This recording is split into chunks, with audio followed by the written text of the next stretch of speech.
Are high-interest credit cards or personal loans weighing you down? Unlock gives homeowners a smarter option. With a home equity agreement, you can tap into your home's equity for cash today. There are no monthly payments. Here's how it works. Unlock provides funds upfront and in exchange shares in a portion of your home's future value. That means you keep control with the flexibility to use your equity your way.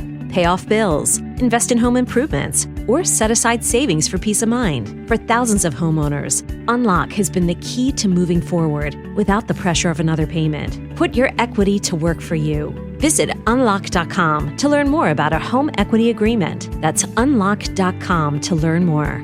Terms and conditions apply. Not all homeowners will qualify. Not available in all states. Actor Portrayal. Home equity agreements are offered by Unlock Home Equity Solutions, Inc. In certain states, NMLS number 2657081. Visit www.consumeraccess.org for more info. What's up, you guys? You're listening to The Black Hour, real true crimes, real stories, and new episodes drop every weekend, every Monday and Thursday. And you follow The Black Hour, don't miss any episodes, okay? And now, let's get into today's case. This case. The Silent Caller. Part 1.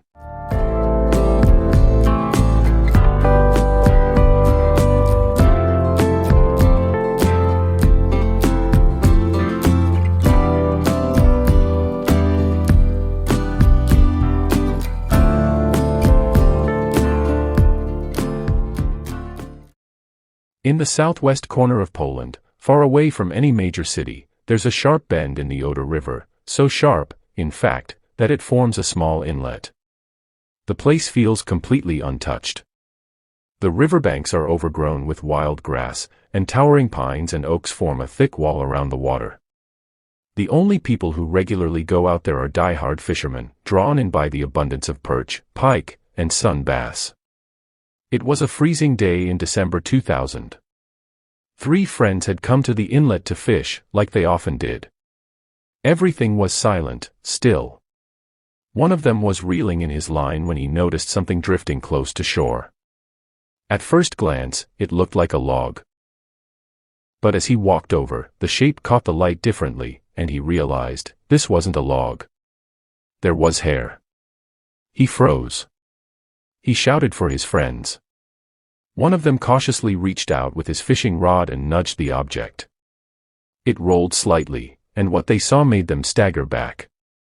It was a body. Police car. The police arrived soon after. They pulled the corpse of a man from the river.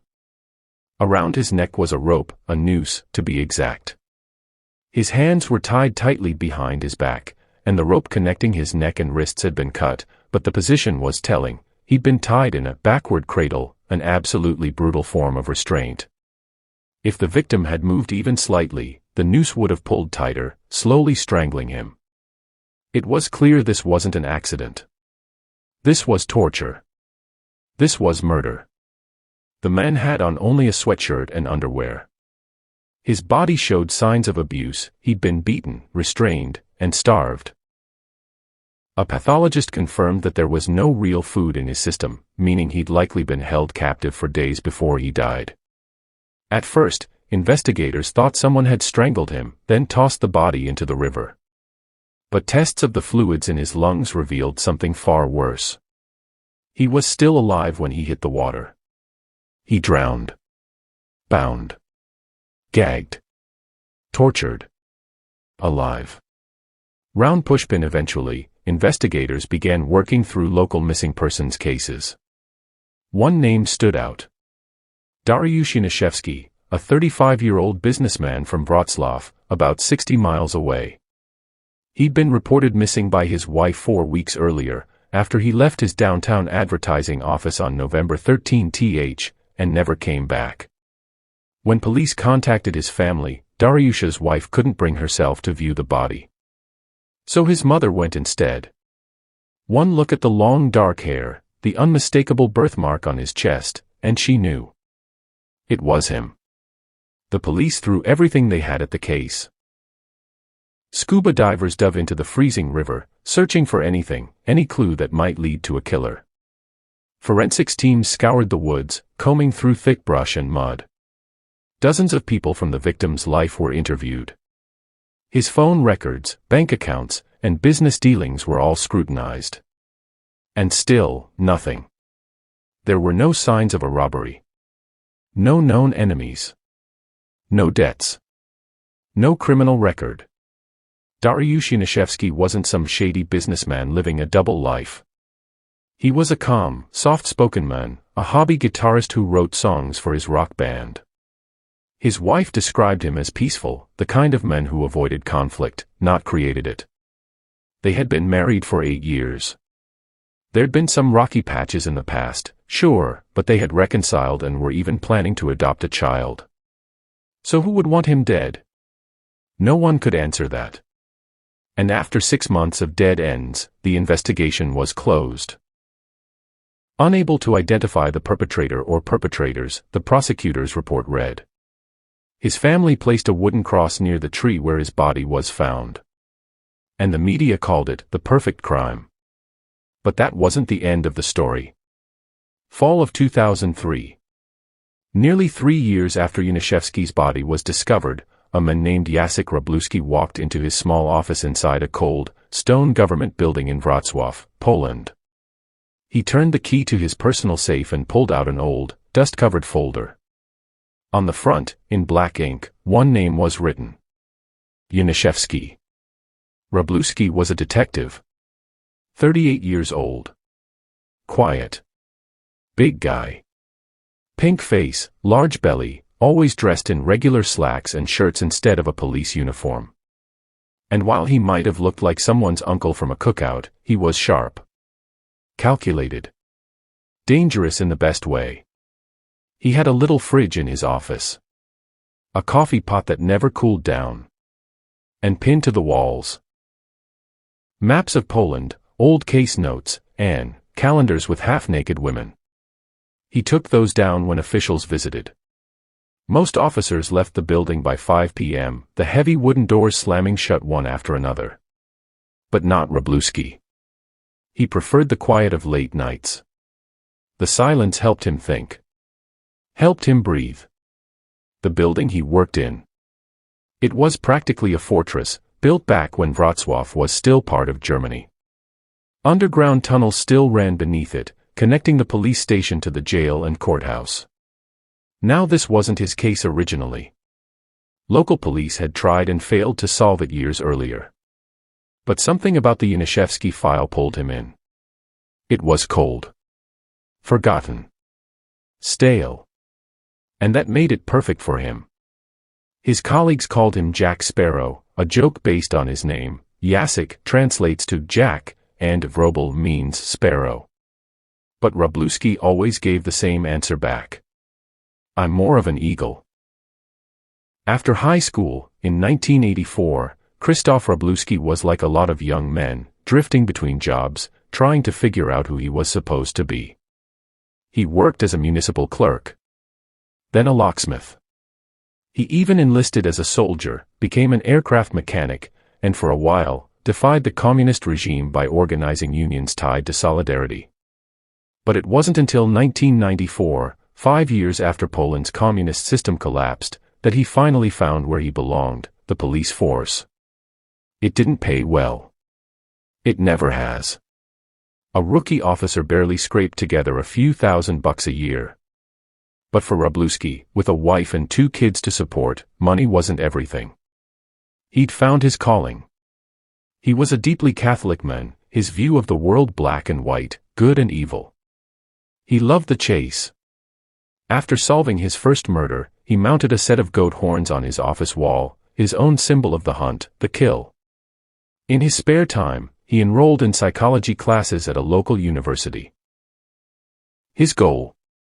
To dig into the mind of a killer. To learn how they think. When he first came across the Janiszewski file, it was cold. Years had passed. But he knew from experience that somewhere in these forgotten pages, buried in statements and overlooked details, was the key. He studied the autopsy, the crime scene photos. The violence stood out. Brutal. This wasn't random, it felt personal. Deeply personal. Janiszewski had been stripped of his clothes, maybe to humiliate him. But interestingly, there were no signs of sexual abuse. That meant something. Then Wroblewski saw another red flag. Yanishevsky's credit cards had never been used. So this wasn't about robbery either. In the witness statements, one stood out, the one from Yanishevsky's mother. She worked at his ad agency. On the day he vanished, she said, a man had called the office around 9:30 a.m. He was asking for her son, urgently. Could you make 3 signs, he said. Big ones. And the third one, as big as a billboard. She pressed for details, but the caller shut her down.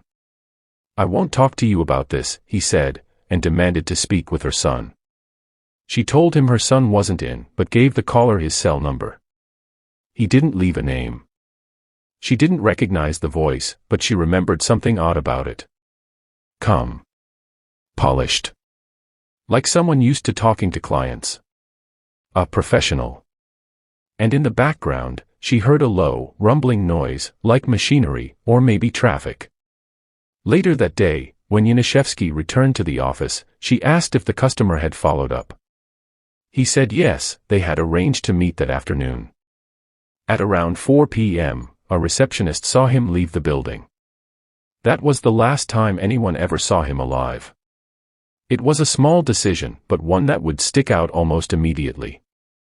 Dariusz Yanishevsky, a respected marketing consultant from Wrocław, Poland, left his office on a normal weekday afternoon, and did something very out of character.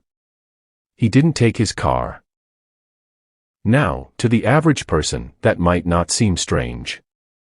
But to his family, and especially his wife, this tiny deviation screamed one thing: something's wrong. Yanishevsky always drove. Even for the most routine meetings. Even if the client was just around the block. But that day, his Peugeot sat untouched in the parking lot. And Yanishevsky vanished. As detectives combed through the early evidence, a couple of phone records caught their attention. One call had come into Yanishevsky's office line right before he walked out. It wasn't from a mobile. It was from a public phone booth, just a few blocks down the same street. Telephone receiver, and about a minute after that call ended, a second number, also from that same phone booth, dialed Yanishevsky's personal cell phone. Something about that timing. It felt orchestrated. Wroblewski, the lead investigator, was struck by the precision. Whoever made those calls knew exactly when to reach Yanishevsky and exactly how to lure him away from the safety of his office. But for now, there was no way to tie that phone booth to a face. No fingerprints. No CCTV. Just eerie silence. And it got worse. The receptionist had seen something. Or rather, someone. 2 men. Standing near the building. Maybe following Yanishevsky as he walked away. But it had all happened so fast that she couldn't give a real description, just a gut feeling that he wasn't alone. Still, the question lingered in the investigation room. Was this the work of a group? Or one extremely clever individual? Because here's the thing. Yanishevsky was no easy target. He was tall, over 6 feet. Solid build. Nearly 200 pounds. Not someone you could quietly overpower. So, if he had been tied up, transported, and eventually killed, it would have likely taken more than one person. And yet, there were no witnesses, no struggle, and no sign of forced entry. Just a man who stepped outside and never came back. Days turned into weeks, and still no break in the case. But then, a new lead emerged, not through witness statements or security footage, but through technology. See, even though Yanishevsky's phone had never been used again since his disappearance, Wroblewski had a theory. Phones, after all, leave digital footprints. Especially if you know what to look for. And buried deep in the victim's paperwork was a receipt. A simple slip from the cell phone purchase. On it, a serial number. Not the SIM. Not the number. The hardware ID, burned into the phone by the manufacturer. With the help of a recently hired tech specialist, Wróblewski ran that number through Polish telecom systems, and then through Allegro, Poland's version of eBay. What they found chilled them. IceCube, the exact phone, with the same manufacturer serial number, had been sold online just 4 days after Janiszewski vanished. The seller? A username, ChrisB7. Investigators tracked the profile. Behind the screen name was a man named Krystian Bala, a 30-year-old Polish intellectual. A writer. A former philosophy student. And on the surface, a complete stranger to Janiszewski. But as Wróblewski stared at Bala's name, something about it bothered him. There was too much precision in the crime. Too much calculation. Could a writer, a storyteller, have plotted this out? Or was Bala just another seller flipping old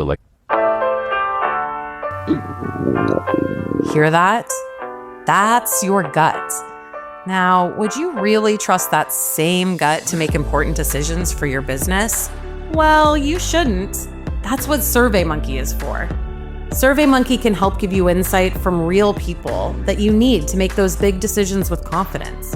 And AI from SurveyMonkey makes that faster and easier than ever before. It allows you to build a survey in seconds with just a simple prompt. You can even do it right from your phone.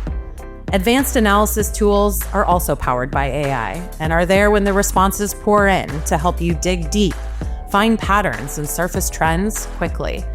So give SurveyMonkey a try and give your gut a break. Shh. Try it for yourself at surveymonkey.com/human-AI.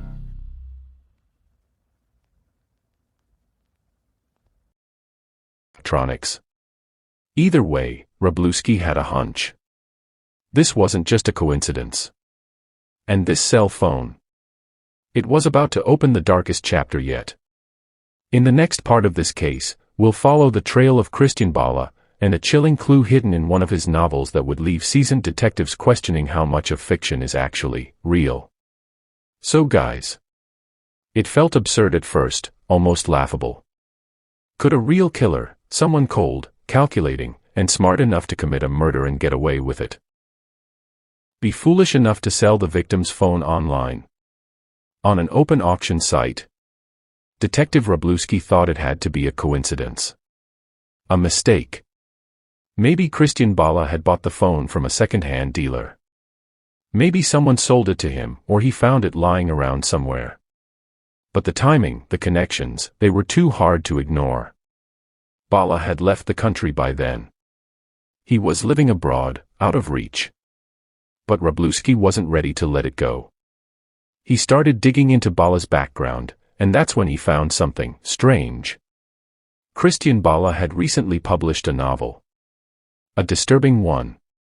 The book was titled Amok, and the cover. It showed a twisted image of a goat, an ancient, unsettling symbol often associated with the devil. When Wróblewski got his hands on the book, he wasn't prepared for what he found inside. It was dark. Sadistic. Pornographic. Unsettling. It reminded him of the kind of disturbing work you might find in a French underground novel. Something written by Michel Houellebecq, but darker, colder. The story followed a main character, a disillusioned Polish intellectual. He spent his days drinking, having meaningless sex, rambling about philosophy, and, eventually, murdering a woman for no clear reason. The murder scene was described in chilling detail. The killer strangled his female lover. He made a noose. He tightened it around her neck. And he got away with it. No one ever suspected him. One line in particular made Wróblewski freeze. What had come over me? What the hell did I do? That's exactly the kind of remorse a real killer might fake, confused, but not truly sorry. But then it got even stranger. The killer in the novel. His name was Chris, the English version of Krystian, the author's real name. And Chris, that was also the exact username Bala had used when selling the victim's phone online. It was almost like Bala had written a confession, hidden in plain sight. Wróblewski, a seasoned investigator who usually spent his nights reading history books, now found himself doing something completely different. becoming a literary detective. He went back through amok, line by line, detail by detail. And the more he read, the more he felt like the pages were whispering something to him. This wasn't just fiction. It was a map. A story that only made sense if you knew the crime had been real. It's spring, 1999. We're in the heart of Wrocław, Poland. A man in his mid-20s sits in a quiet cafe, dressed sharply in a three-piece suit. But this isn't just any man. This is Krystian Bała, a name that, years later, will become infamous across the globe. At the time, Bała isn't known for crime. He's being filmed for a documentary titled Young Money, a spotlight on ambitious entrepreneurs in post-communist Poland.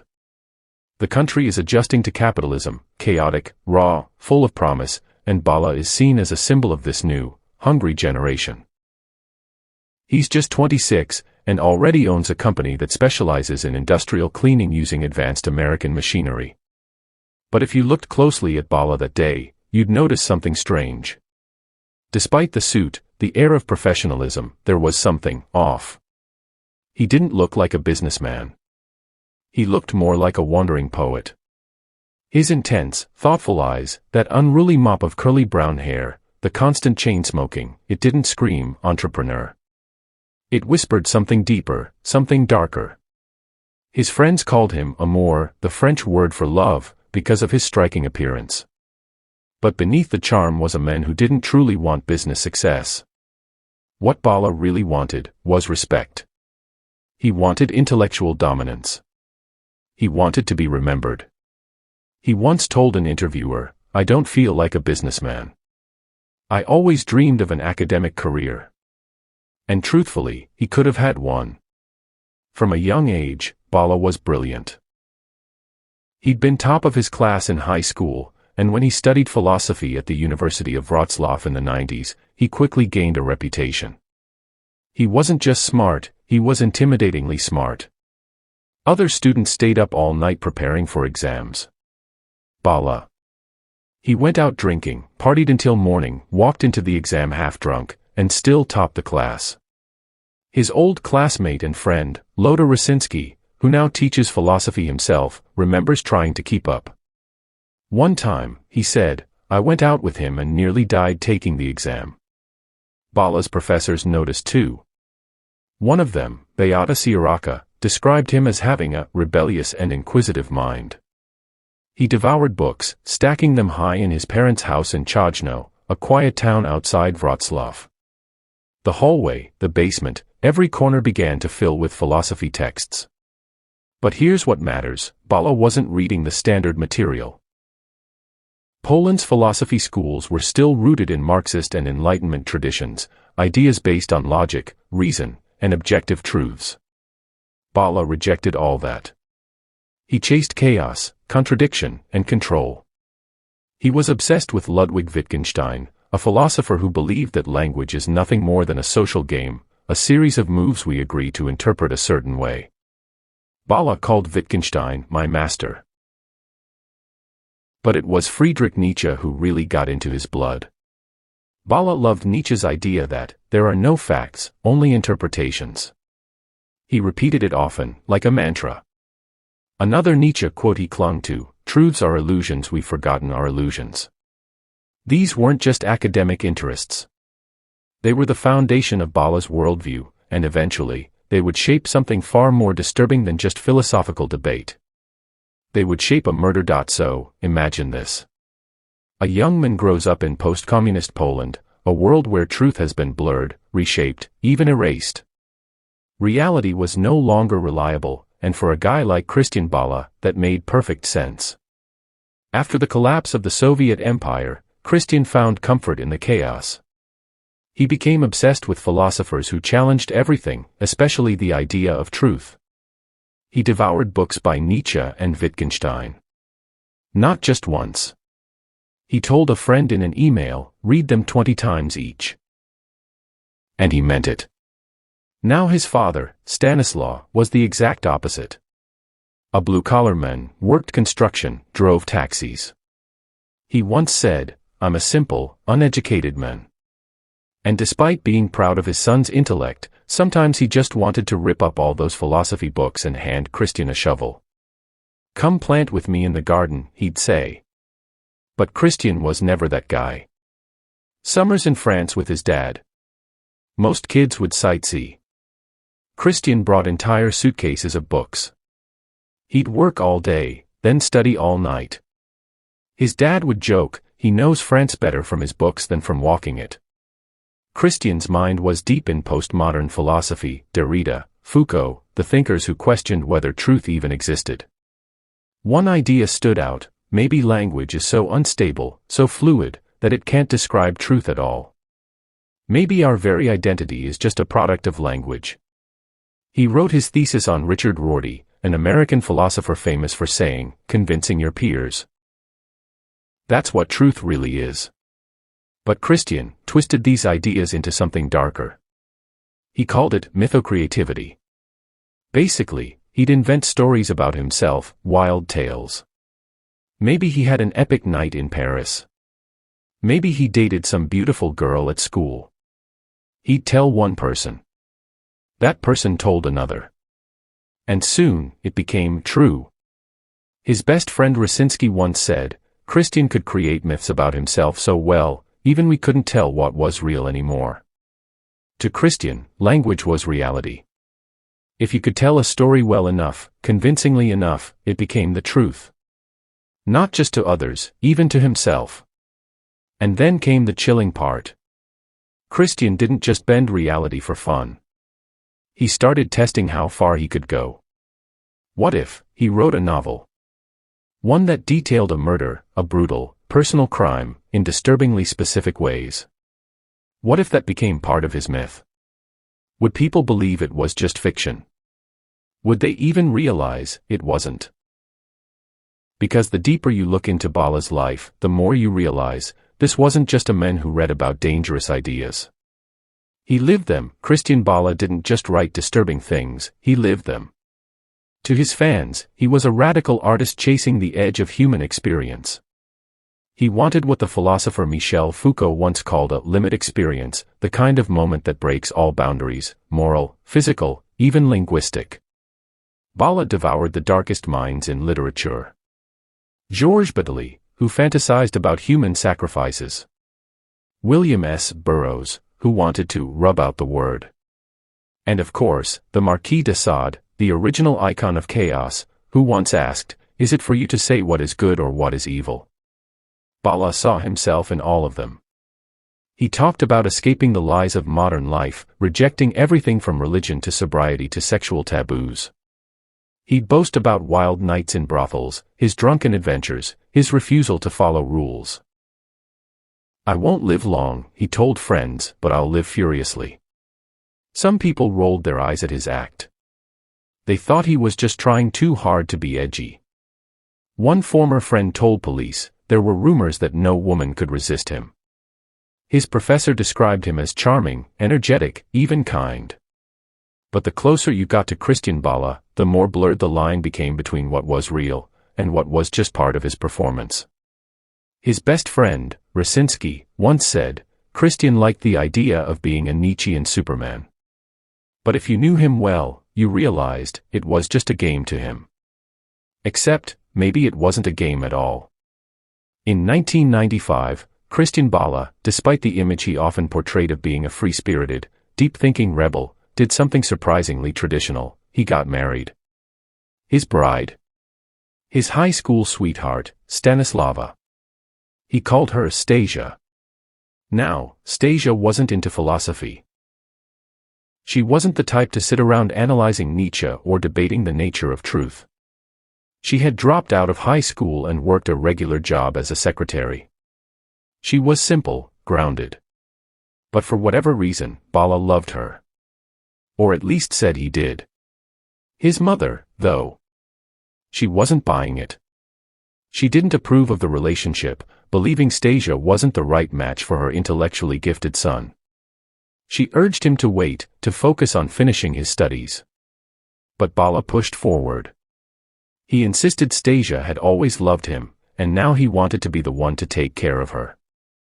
2 years later, In 1997, their son Casper was born. At the same time, Bala was making academic strides. He graduated from university with the highest possible honors, top of his class. That same year, he enrolled in a PhD program in philosophy. Everything looked good on paper. He even secured a full scholarship.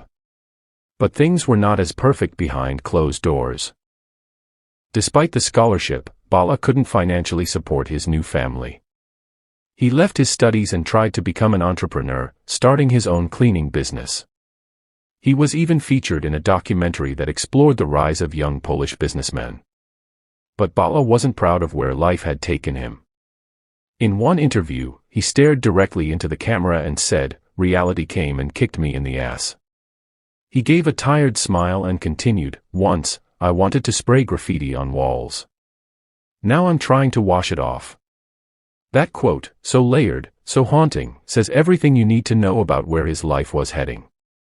Bala wasn't a good businessman.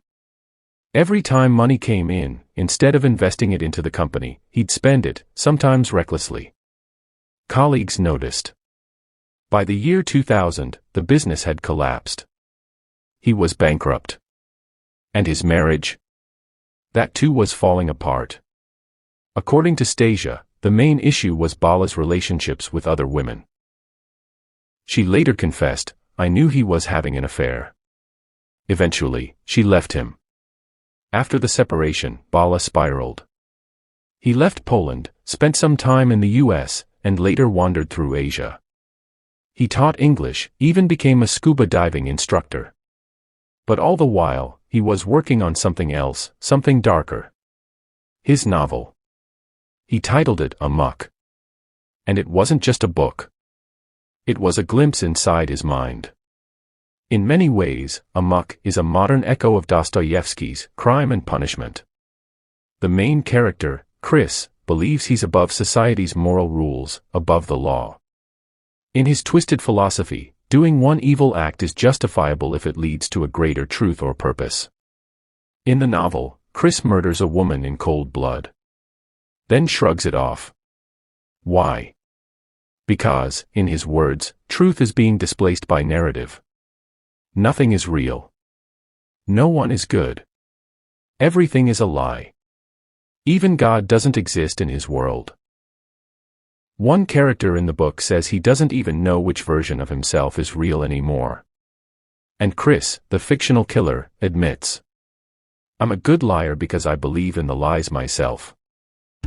Are high-interest credit cards or personal loans weighing you down? Unlock gives homeowners a smarter option. With a home equity agreement, you can tap into your home's equity for cash today. There are no monthly payments. Here's how it works. Unlock provides funds upfront and in exchange, shares in a portion of your home's future value. That means you keep control with the flexibility to use your equity your way. Pay off bills, invest in home improvements, or set aside savings for peace of mind. For thousands of homeowners, Unlock has been the key to moving forward without the pressure of another payment. Put your equity to work for you. Visit unlock.com to learn more about a home equity agreement. That's unlock.com to learn more. Terms and conditions apply. Not all homeowners will qualify. Not available in all states. Actor Portrayal. Home equity agreements are offered by Unlock Home Equity Solutions, Inc. In certain states, NMLS number 2657081. Visit www.consumeraccess.org for more info. This wasn't just fiction. This was a confession hidden in plain sight. Chris had finally broken free of every boundary, moral, scientific, even spiritual. After his wife caught him in bed with her best friend and walked out on him, he didn't spiral. He transformed. "At least I've stripped her of her illusions," he said coldly. From there, it only got darker. He slept with woman after woman, sometimes for numb pleasure, sometimes for violent desire. But the twist? He didn't crave beauty. No, he chased what he called the real ones, the flawed, the rough, the human. The ugly ones, he said, feel more alive. He drank too much. Swore constantly. It wasn't just rage, it was calculated destruction. As someone once told him, "You're not speaking, you're violating the language." Chris seemed proud of that. He mocked the great philosophers. he insulted the church. One night, drunk with a friend, he broke into a church and stole a statue of Saint Anthony, the desert saint who once fought demons in isolation. Foucault once wrote that Saint Anthony had turned to the Bible for hope, only to find verses soaked in blood, proof that even words of salvation can unleash horror. For Chris, that line blurred. Words were no longer sacred. Nothing was. And then, Mary. His girlfriend. His last anchor. Chris looked her in the eyes, and in one brutal moment, he crossed the line no soul should cross. I tightened the noose around her neck with one hand, he would later admit, flat, emotionless. With the other, I drove the knife into her chest, just below her left breast. Everything was blood. And then, in one final act of depravity, he ejaculated. But there were no screams. No noise. No words. Just silence. Pure, cold silence. In Dostoevsky's Crime and Punishment, Raskolnikov finds redemption, confesses, suffers, and is led back to light by a woman named Sonia. But Chris?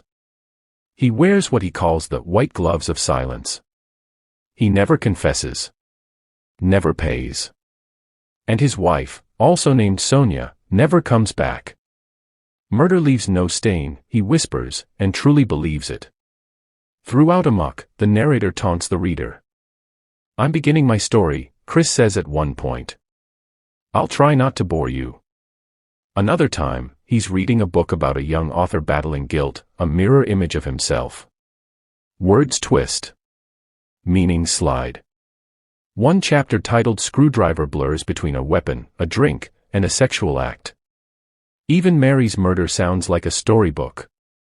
I pulled the knife and rope from under the bed, Chris says, as if I were beginning a fairy tale. Then I began spinning the tale, this rope. I even made a noose, it took me 2 million years. By late 2002, Bala had finally finished his novel. The main character, Chris, wasn't just fictional, he was Bala's mirror. Their lives were so similar it became hard to tell where the author ended and the character began. Bala even posted parts of the novel on a blog titled Amok, and when readers left comments, Bala responded as Chris, blurring the lines further. When the book was published in 2003, a journalist asked him during an interview, "Do you think some writers use fiction to release their Mr. Hyde, the darker part of themselves?" Bala smiled and replied, "I know what you're suggesting, but I won't say anything." Maybe Christian Bala is just Chris's creation, not the other way around. The book was raw, so raw that most bookstores in Poland refused to stock it. The few that did shoved it onto high shelves, far from where kids could reach. Amok was never translated into English, but a few online reviewers praised it. One called it paralyzingly realistic, packed with vulgarity and chaotic imagery. Another said it was a masterpiece of illusion. But most critics and readers didn't see it that way. A leading Polish newspaper bluntly called it a novel with no literary value. Even people close to Bala were confused. One of his university professors was stunned at how crude the language was, totally unlike the clean, intelligent writing she remembered from his academic work. "Honestly, I couldn't even finish it," she said. One of Bala's ex-girlfriends also weighed in. "It was shocking," she admitted. "He never spoke like that around me. Never acted vulgar. Our sex life was completely normal." To those who knew him, it felt like Bala was trying to rebel in fiction in a way he never dared in real life, like he wanted to destroy every social boundary through his words. In that same interview after the book's release, Bala made his intentions crystal clear. "I didn't write this to follow rules," he said. "A casual reader will only see the violence or the sex. But if you pay attention, you'll realize those scenes are meant to wake you up, to show how broken, fake, and hypocritical this world really is." Imagine writing a book so disturbing, so intimately twisted, that readers start questioning your sanity, and then, question whether you actually live the plot. Well, that's exactly what happened to Christian Bala, a Polish writer whose debut novel Amok didn't exactly fly off shelves when it was first published. According to Bala himself, only a few thousand copies were sold. But he wasn't discouraged. He believed in it with the confidence of a man who thought he was ahead of his time. One day, people will understand, he'd say. Some works of art are only appreciated long after they're written. But the truth is, Amok wasn't just misunderstood. It was terrifying. Readers didn't just find it grotesque, they found it dangerous. They described the book and its author using words like psychopathic, sexist, even evil. And it wasn't just the dark content, it was how real it felt. The main character, Chris, wasn't some caricature of a killer. He felt genuine. Like someone you might meet in a cafe, never knowing what he was hiding. Chris was cold, manipulative, and violent. And readers began to suspect that Bala, his creator, wasn't just writing fiction. He was Chris. In June 2003, during an online chat, a friend confronted Bala directly. "Your book makes people think you're dangerous," she said. Bala pushed back. "It's fiction," he snapped. But the friend wouldn't back down. "No," she said. "Those thoughts. They're yours." That hit a nerve. Bala lost his cool. He called her foolish for thinking such a thing. But behind closed doors, one detective in Poland had already started thinking the same thing. His name was Jacek Wróblewski. He had been digging into a brutal, unsolved case from years earlier, the 2000 murder of a man named Dariusz Janiszewski. Janiszewski had been found floating in a river, hands bound behind his back, a rope noose around his neck. It was a brutal, confusing killing. No fingerprints. No motive. No witnesses. Cold case. Until now. Because when Detective Wróblewski picked up a copy of Amok, he did what most readers didn't, he read it like a police file. He underlined passages. Took notes. Compared details. At first, it didn't seem like a match. In Amok, the murder victim was a woman, not a man. She had a rope around her neck, yes, but she was stabbed with a Japanese knife, which Janiszewski wasn't. Different victims. Different methods. But then, there was one line, buried deep in the story, that sent a chill down the detective's spine. After describing the murder, Chris, the narrator, casually mentions, "I sold the Japanese knife on an internet auction." Now, here's the thing, in the real murder of Janiszewski, one of the few clues police had was that the victim's cell phone had been sold, online. That detail had never been made public. Nobody outside the investigation could have known. So how did this obscure novelist, who claimed to have zero connection to the crime, include such an eerily similar detail in his fictional book? Wróblewski didn't believe in coincidences. This wasn't fiction anymore. This was a confession. Hidden in plain sight. And the rope? The river? The sail? They were real. And now, so was the suspect. At one point in his chaotic, twisted narrative, Chris, the main character in Amok, suggests something terrifying. He hints that he might have killed someone. It comes casually, during a moment of doubt with one of his girlfriends. She's starting to see through his constant stream of wild, almost unbelievable stories. Chris throws a question at her. "Which one didn't you buy? That I lost everything when my radio station went bankrupt, or that I murdered a man who came at me the wrong way 10 years ago?" Then he pauses, shrugs, and says something chilling. "Everyone thinks it's just some story. Maybe it's better that way. Honestly. Sometimes even I can't believe it." Detective Jacek Wróblewski, a hardened investigator who believed that facts should hit as hard as bullets, found himself at a strange crossroads. He had never studied postmodernism, never cared for word games or symbolic nonsense. For him, there were only two truths: you either killed someone or you didn't. But now, if Christian Bala, this smug writer of Amok, was actually involved in the brutal murder of Dariusz Janiszewski, Wróblewski had no choice. The evidence was buried in metaphor. The answers might be in fiction. The cop would have to think like a writer. Maybe even like a killer. So, he did something no one expected. Wróblewski photocopied the novel Amok and passed out chapters to his entire team. Each detective was told to analyze their section, search for any coded references, symbolic names, hidden truths. Anything that could connect the fiction to the real world. But he also warned them, do not approach Bala. Not yet. The man was living abroad and still visited Poland occasionally.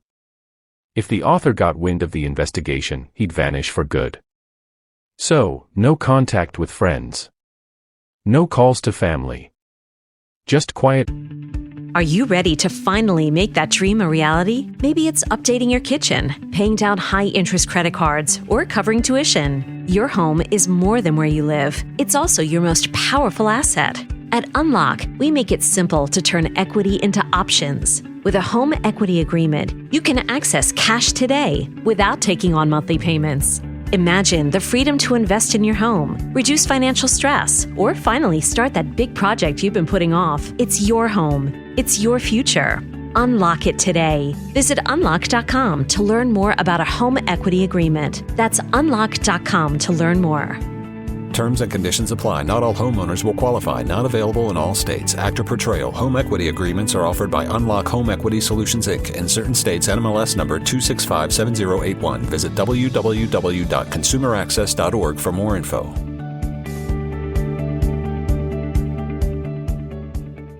Research.